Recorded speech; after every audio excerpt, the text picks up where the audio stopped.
দিদি জি স্যার। খাতাকার কি লিখছে গুলো? কি লিখছি স্যার? এই যে পুরো খাতায় আই আই বলেন বলেন।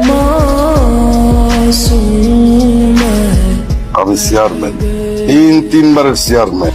আমার মেয়ে পরীক্ষায় সি মাইনাস পায়, আপনারা কি করেন? আপনার মেয়ে কি পড়তে চায়? তাকে পড়াইতে বসতে পারি? চেয়ারম্যান সাহেব, আপনার মেয়ে কি আমাদের কাছে পড়তে আসে? 19 থেকে 20 হলে মাথা ফুলে দেয়। আপনারা ঠিক মতো আমার মাইয়ারে পড়াইতে পারেন নাই, আপনাদের মতো মাস্টার আমার লাগবে না। আপনারা যান। রাত কয়টা বাজে? তুই এত রাত্রে কই আসছিলি?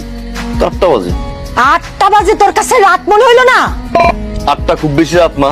তুই নষ্ট হয়ে গেছস, তুই একেবারে নষ্ট হয়ে গেছস। তুই রাত বিরাতে ঘরে আসস, টাকা পয়সা উড়াইতেছস বন্ধু বান্ধবের পিছনে, তুই একেবারে শেষ। এই তুই বিয়া করবি কবে? বিয়ের সম্পর্ক কোত্থেকে আসছে? তুই বিয়া করলে মানুষ হবি, টাকা পয়সা কম উড়াবি, ঘরে থাকবি।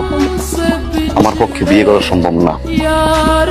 কর্মী সামাজিকীকরণের ধারণা সমূহ ডাক দাও। পার্ট 1 এর কোশ্চেনগুলো দেখো। রিদি আছে না? না স্যার, ও আজকে আসেনি। আলহামদুলিল্লাহ। স্যার আপনার চা। আমি মকবুল, তিনবারের রানিং চেয়ারম্যান।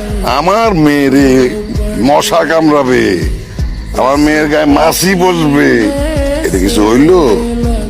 কোথায় মশাই কমায়? তোমার ওইখানে আমার মেয়ে পড়ায় অমনোযোগী হয়, আমার মেয়ে আর ওইখানে পড়তে যাবে না। আলহামদুলিল্লাহ। তাহলে আমি আজকে আসি। খায়া যাও। জি না। আচ্ছা, কালকে এসে খাই।